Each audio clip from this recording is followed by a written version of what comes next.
Here's your report. Oh, thanks, Jane. I wish I could hire someone just like you. Try LinkedIn Hiring Pro. It's more than a job board. It's like the recruiter you always wished you had. Hiring Pro uses real-time insights to match your role to LinkedIn's unique network of professionals and delivers a short list of best fit candidates. You'll spend less time sorting applicants and more time talking to the right people. Let's do it. You're irreplaceable, Jane, but another you would be great. Hire right the first time. Post your job for free on LinkedIn today at linkedin.com/quality. Morning decisions. How about a creamy mocha frappuccino drink? Or sweet vanilla? Smooth caramel maybe? Or a white chocolate mocha? Whichever you choose, delicious coffee awaits. Find Starbucks Frappuccino drinks wherever you buy your groceries. You're listening to Unbound, off script. No outlines, no safety nets, just Beth Curry talking about whatever the hell she wants, or whatever the hell you've asked her to uncover. It's unfiltered, it's unpredictable, and it's officially started. Pull up a chair and don't expect her to stop talking anytime soon. She's a total blabbermouth. Take it away, Beth. Hey everybody, welcome back to Unbound, off script. I'm Beth. Today I'm going to talk about something that I've actually had a few people ask me to talk about. Most of you probably know of the show The Price is Right. I know what you're thinking. Oh, you watched it as a kid. Sure, didn't we all? I mean, every sick day and every snow day in Canada was spent with Bob, right? Like, I remember watching with my grandma from an incredibly young age. I didn't just watch it, though, because over the last couple of decades, I've lived it multiple times across 2 countries, over 2 decades. And I'm here to kind of take you all through it because, you know, I get questions all the time. You know, it's an exhausting kind of experience, to be honest. You know, there's lineups, there's really bizarre logistics, but also like the pure adrenaline of just like being in that studio. And from the latest experience, yes, the pants. We'll get to the pants. So yeah, I'm gonna talk about it. I'm gonna go all the way back to the year and the legend and the 1 a.m. wake up call back in 2005. Bob Barker was still the host at the time. He's been at that time hosting The Price is Right since 1972. And this was, I think, possibly his final season. We recorded it the season before, obviously, because the tape dates are always months out. And being the final season, we didn't know it at the time. But what we did know was that if you wanted to be in that studio audience, you were going to have to earn it. And earn it, I think we did. So what a lot of people don't know about going to a live game show taping, you will be awake before God himself, okay? So that particular Monday, our alarm went off at like 1 o'clock in the morning. Like, you know, this wasn't a slightly early morning. This was a pitch black. You know, the city wasn't asleep because it's Los Angeles, but whatever. 1 o'clock in the morning, we had to be at Studio 33, okay, CBS Television City at the Bob Barker studio by 3. So we were up by 1 because we had to be there for 3 in the morning, although the smart people knew to be there even earlier. Crazy, this process, back then especially. So if you've never been to LA, CBS Television City is this legendary complex on Fairfax Avenue, been home to some of the most iconic television productions in history, okay? And at 3 a.m., it's, you know, it has a pretty specific vibe, I would say, which is somewhere between, this is the most exciting thing I've ever done, and why am I like this, I guess. So we arrived, kind of bleary-eyed. We parked at the Grove, and then we walked over. That's my recollection. I don't know why we chose there. It was clean. It was bright. It was easy. I don't know. We were bleary-eyed and we were kind of buzzing with this nervous energy. We immediately joined this line outside the gates. And I want you to picture this, okay? Like already dozens of people, all of us strangers, all of us a little unhinged for being awake at this hour, I guess, standing outside this wrought iron fence in the dark, united by this one singular plan, and that was getting called down to contestants row, you know? And there's kind of a strange camaraderie in that kind of a line, right? Like you're literally sharing snacks. Like we were eating untoasted Pop-Tarts and things like that, swapping stories, talking about growing up with Bob and speculating wildly about what games might be played, debating the best pricing strategies for a showcase showdown. We were getting tips from other people who'd already done this before. It was weird and wonderful and very, very, very American. After a while, the line kind of started filtering towards the building, right? Like we saw the sunrise and everything, of course. And we moved from the outer gates to a second holding area, which was a bit closer to the studio entrance. And then we waited some more. A lot of waiting. Okay. That's the secret no one tells you about the game show tapings. The actual waiting is the majority of the experience. Eventually, and this is where things get interesting, the producers came along in the line to interview us. This is a real thing that happens, and it's more important than most people realize, especially for this particular show. So the producers aren't just being friendly. They are literally casting the audience, okay? They're looking for energy and personality and someone who's going to make good television when their name gets called, right? They ask you quick questions, where are you from? Why are you here? What do you do? And you have about 30 seconds to be the most memorable and enthusiastic, charismatic version of yourself at what is maybe now 7:00 in the morning. You've been standing outside for several hours. It's basically a job interview, except the job is potentially screaming and running down the aisle on national television. After they get through everybody, we finally are taken into the studio. Now, of course, 20 plus years ago, my memory of the whole experience is a little foggy. I do have pictures, from way back then. I don't know. Again, Studios 33 at CBS Television City. It's a real studio. Like it's a proper television institution. Okay. It's bigger than you'd expect from watching the show. The set kind of fills the space with the iconic blue and yellow color scheme and the pricing game stages, the big wheel, contestants row, those 4 podiums up front. Walking in kind of was surreal, right? Like I remember we came in from the back as we were being seated, and like I remember running my hand along the back wall, which was curtains at the time. So, it was pretty surreal, as a former kid fan who, still kind of was into this kind of stuff. Like I thought it was cool. And the energy in the room was electric, right? Like everyone was exhausted, but it didn't matter because the moment you walk through those doors, the adrenaline just kind of takes over, right? Like we were all on it. So Bob Barker as the host, he was a total professional. Okay. So he ran the taping, as I tell you this after the fact, like a well-oiled machine. Okay. There was no fussing around, no fucking around. There was no unnecessary delays, no ego-driven pauses for effect. There was no, it was very fascinating to watch. He came out, he did his thing, and everything just kept moving. And the taping itself was basically as long as the show, about 45 minutes because there were no commercials. They just kind of kept rolling, and the pacing was so tight and efficient that it felt like watching the show at home, just with you in the room. It was the closest any of us would ever get to the actual TV experience of The Price is Right. The format was exactly what you'd expect. There were 3 pricing games, and then the wheel spins for the first group, and then 3 more pricing games, and then the wheel again, and then the big showcase showdown thing with the 2 big prizes. Classic, iconic, perfect.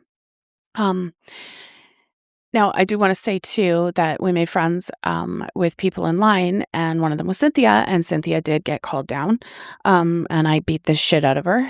That's actually on camera, sort of, when she's being called down, and I'm just pounding the crap out of her because I was so excited for her. You do get excited for the people you meet through the process, and you're super happy for them because even when you know that you got screwed because someone in your group's already been called down, it doesn't matter. You're so happy for them. And she won.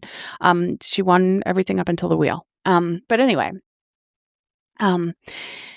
Bob Barker, again, I got to go back to him. So he had that kind of rare quality of making everything feel natural while simultaneously being completely in control of the room, right? So he knew when to play the cameras and when to let a contestant's excitement kind of breathe and when to just keep it moving. And watching him work from just a few rows back was genuinely interesting, And of course, he reminded everyone to spay near their pets, as, they do, because some things are simply eternal. We didn't know it then, but we had just witnessed one of his final seasons as the host of a show. I believe that our episode aired. I think we were the second episode, maybe the third episode of that particular season. It's on YouTube. I'm obviously considering for video subscribers sharing footage, but I need permissions and shit like that. So I don't know. This might just be a voice podcast. Don't know yet. But anyway, you know, he had hosted the show for like over 3 decades, and looking back now, I think it's kind of cool, you know, that I finally got to see Bob in action in person before he left. And yeah, I don't know. I just, as a kid fan, you know, thought it was pretty cool to be able to see that. I didn't really fully understand what that meant to me at the time, but I do now. So now fast forward 20 years. Okay. So it's 2025. This was last October. I'm turning 50. And I decided, because apparently this is just who I am as a person, that the way to celebrate half a century on this earth was to go back to The Price is Right. You know, we were going to go to Disney in Anaheim, but I have strong opinions about Disney these days, ranking slightly higher than any Holly Weird experience. So it was this. I just chose this. Now, here's the thing. In the years since our 2005 visit, the show had moved. So Bob Barker retired in 2007, and Drew Carey took over as host, and eventually the show relocated. I think it was after the pandemic. You know, they had to make changes and stuff to continue the show during the pandemic. Really weird stuff. But then they moved from CBS Television City to a new studio in Glendale, California. New host, new home, new era. This time, you know, when we went in October, we had priority access. So I want you to appreciate how meaningful this is, because it was very meaningful to me. Instead of waking up at 1 a.m, we got to sleep in a little and arrive at the studio at a comparatively luxurious 7 o'clock in the morning. I know. 7 a.m. on your birthday still isn't exactly sleeping in, but you know, I got some shit done before we even left, because I don't know. I love getting up early, especially when I'm in California, and we were literally staying in an oceanfront home.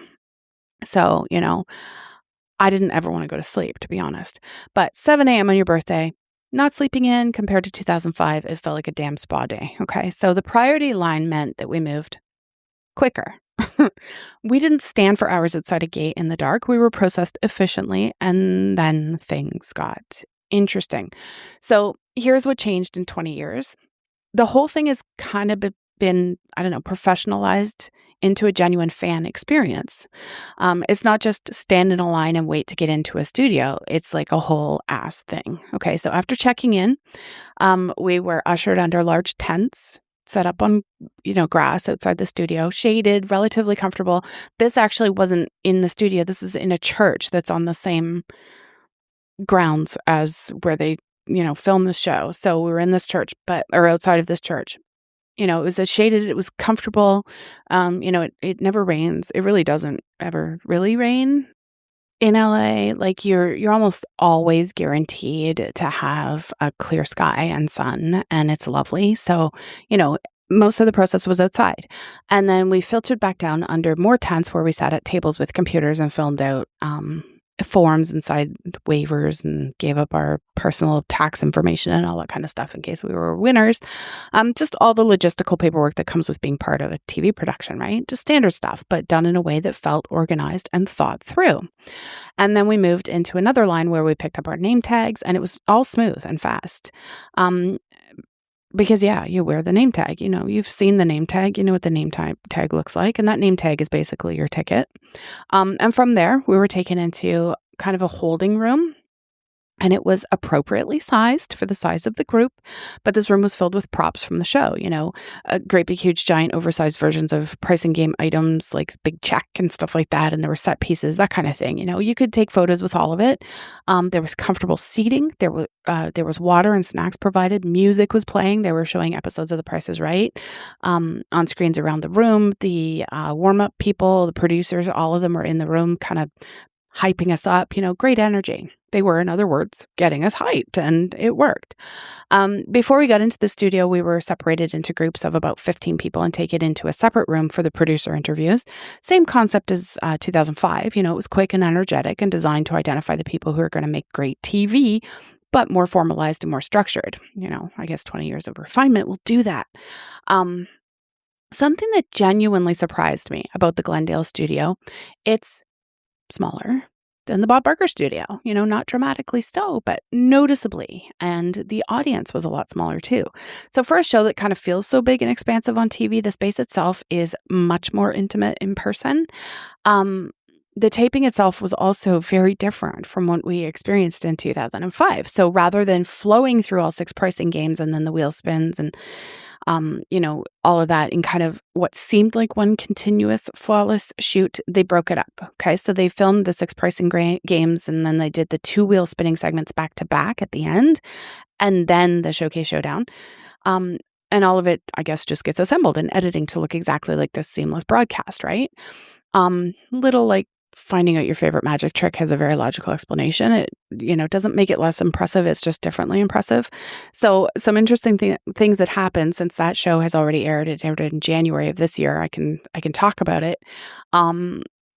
Another way that it was different was like it was very hard to hear Drew. It was almost like he was mic'd up to a separate thing. Like we couldn't really hear him and we couldn't hear prize descriptions and stuff. There was just other noise that we would hear. And so, it was, we could sometimes hear stuff. And Drew actually hung out with us during the commercial breaks. And, he talked to all of us and whatever. Like that was different from Bob too, because Bob didn't do that. So there was that, like the inability to kind of hear stuff. Also, there were a lot of retakes on stuff. And one of the most uncomfortable ones was the very first woman to get called down. She got called down. She did her big production that we are actually, believe it or not, instructed to do. So these people who are acting the fool are not normally like that. Okay. They've been told literally to do that.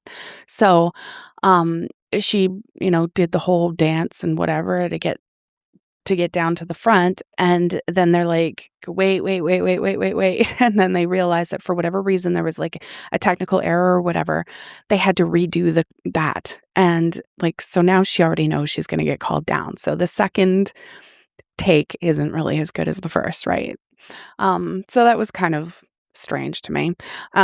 Anyway, back to Drew. Like I said, he's warm and he's genuinely funny, and Bob was polished precision, but Drew kind of brought this easy, affable energy that makes the whole room kind of feel like a big ass party, right? He's clearly someone who enjoys being there, which makes the audience enjoy being there as well, right? Different from Bob, but wonderful in his own way. And celebrating my 50th birthday in that room, kind of surrounded by that energy and the Drew shout outs.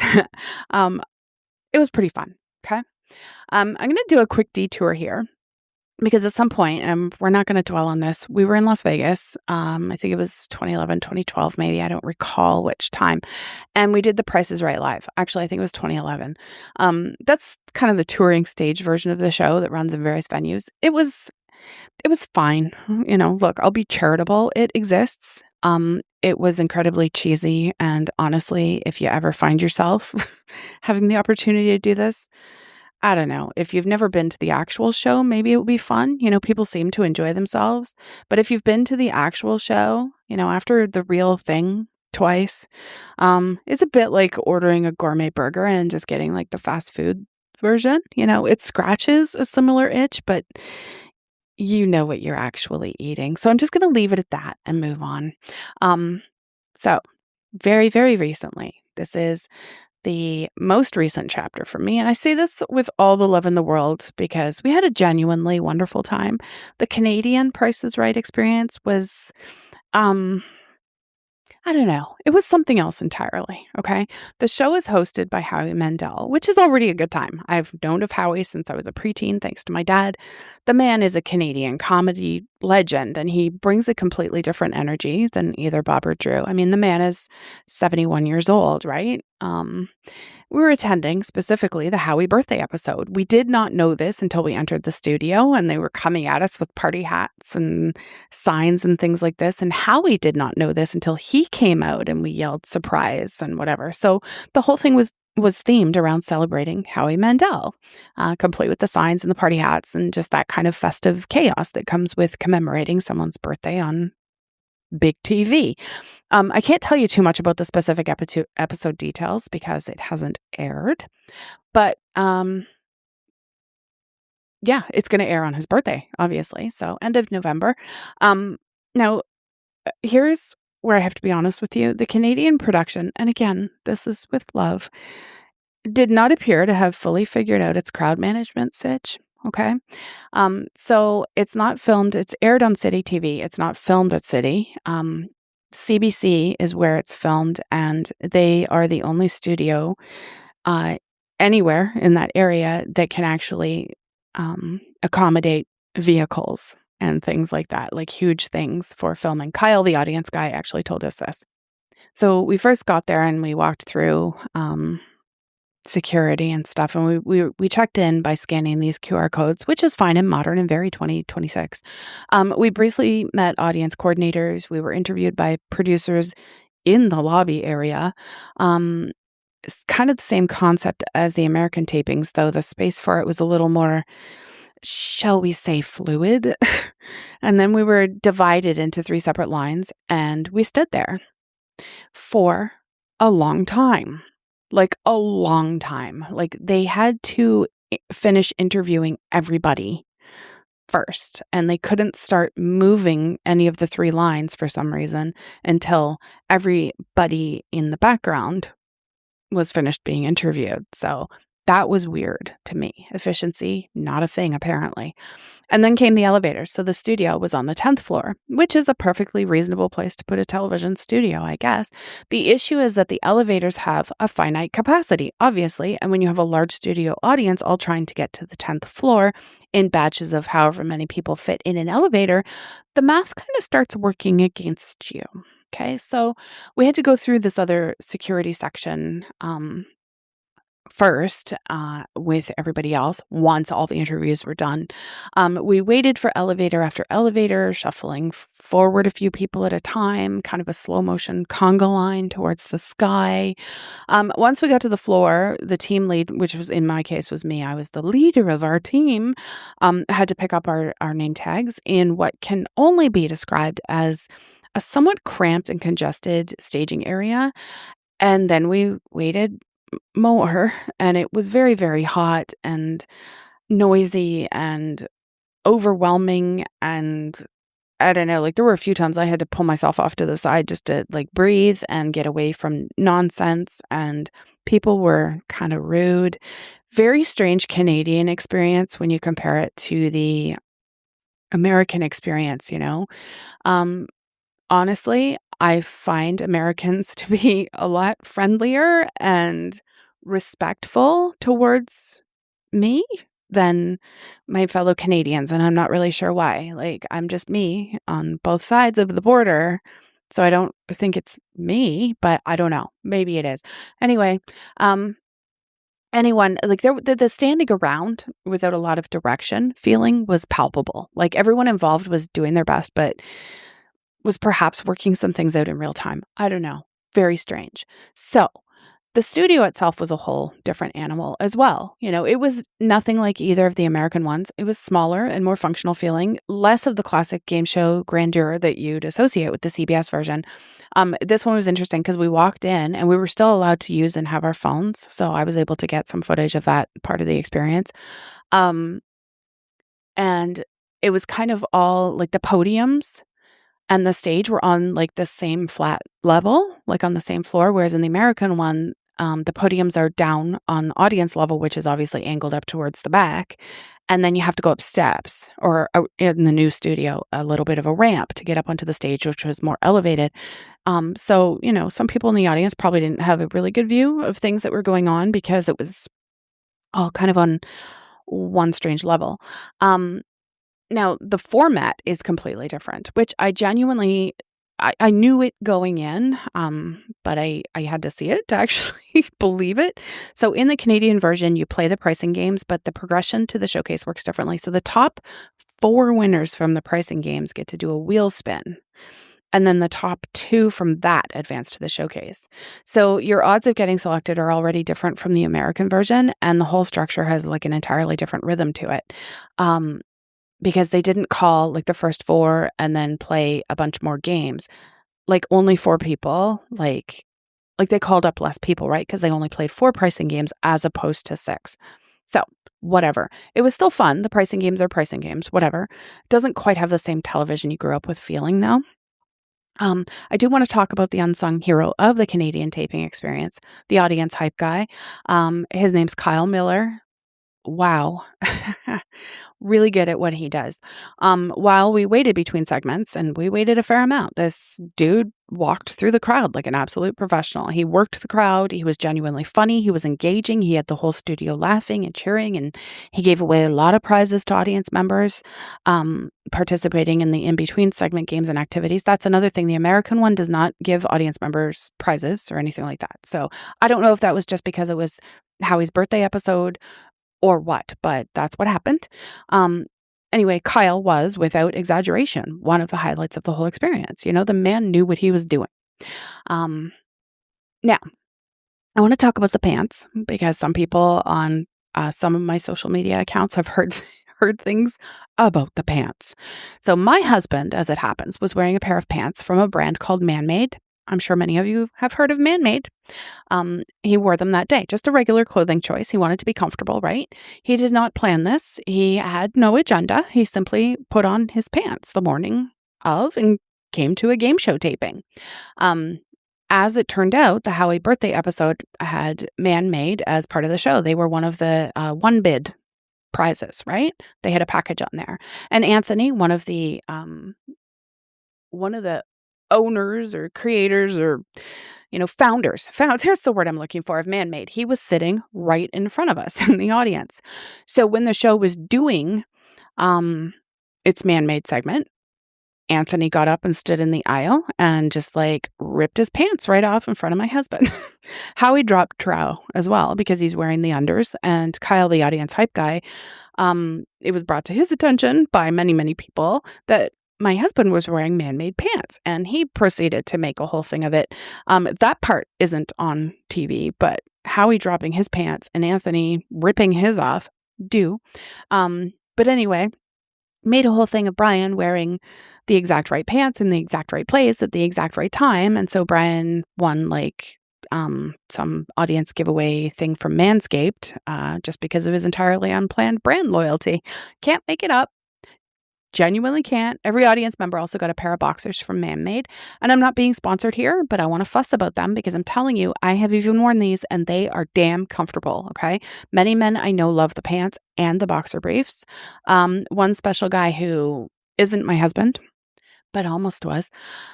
Who knows? Anyway, he loves the way that they feel on his balls. That's what he says. He wears them when he's working the farm and he wears them when he's running an ED. So men listeners, you have to check them out, okay? Anyway, kind of thing that only happens when you go to The Price is Right. So, what do you take away from 2 decades and 3 tapings in 2 countries and one Vegas detour and a very fortuitous pair of pants? A few things. The logistics are always worth it, whether you're up at 1 a.m. outside a wrought iron fence in 2005 or navigating a 10th floor elevator situation in Toronto in 2026. The moment you walk into the studio and the music starts and the lights come up, it's worth it every single time. Just the experience alone. There's nothing quite like being live in the room when a game show happens. The energy is infectious in a way that television can't really fully capture. The show itself has changed, and that's okay, because times change. Bob Barker's version had a particular kind of precision and formality to it. It was still fun, but, there was just kind of a different vibe. But Drew Carey's version is warmer and looser. The Canadian version is its own beast entirely. Each of them is a product of its host, its era, its production. None of them are wrong. They're just kind of different flavors of the same essential joy, right? Now, production quality matters more than you realize when you're in it as well. So the American ones, particularly the Glendale studio experience, had clearly spent years refining the audience journey. The Canadian one kind of feels, even though they're in season 2, and this was season 2 we were at, it's still kind of finding its footing, I think. I don't know. Maybe they've settled on this. If they have, I don't know. I know I'm not going back to this one. Anyway, it doesn't mean it wasn't fun, but the contrast was notable. Something else is sometimes the best moments are the unplanned ones, not the games and not the pricing challenges and not the wheel, but a husband wearing the right pants on the right day and winning, $300 for no reason, except the universe decided to have a laugh. I don't know. And finally, if you ever get the chance to go on to a Price is Right taping, any version, any era, do it. Get up early, stand in line, talk to the producers, meet people, talk to people, especially in the United States. very, very kind, happy, fun people. And you meet people from all over the United States. You might even meet people from Canada in the United States, because you know what? People do still go there. Anyway, wear your best, be enthusiastic, be genuine, be yourself, because you never know. You might be the next one that they call to come on down. And that brings us to the end of another episode of Unbound Off Script. Someone eventually had to pull the plug because, as you know, Beth will happily keep talking until the sun goes down. Thanks for listening, and we will see you whenever she finally runs out of things to say. I'm Rob, she's a blabbermouth, and we're out.